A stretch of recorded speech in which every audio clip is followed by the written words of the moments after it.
तो दोस्तों अभी हम लोग है बरपटा। आज का ट्रिप बरपटा से लखीपुर। गाड़ी लोड हो गया। लोड करने के बाद हम लोग को भूख लगी थी, फिर आया रोटी खाने के लिए। खाने के बाद फिर चलने के लिए रेडी हो गया।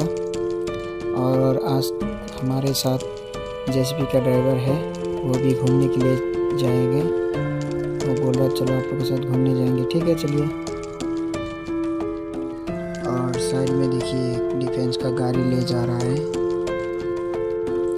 और ट्रिप की वीडियो की शुरुआत में ही देख चुके हैं, हमारे लोग का गाड़ी पूरा एक्सीडेंट हो गया, ग्लास टूट गया। यही ट्रिप पर खाली करके वापस आते समय फिलहाल अभी बरपटा हावली टाटा शोरूम पर है। देखते हैं कितने दिन लगते हैं गाड़ी बनने में। यहीं पर छोड़ के जाएंगे।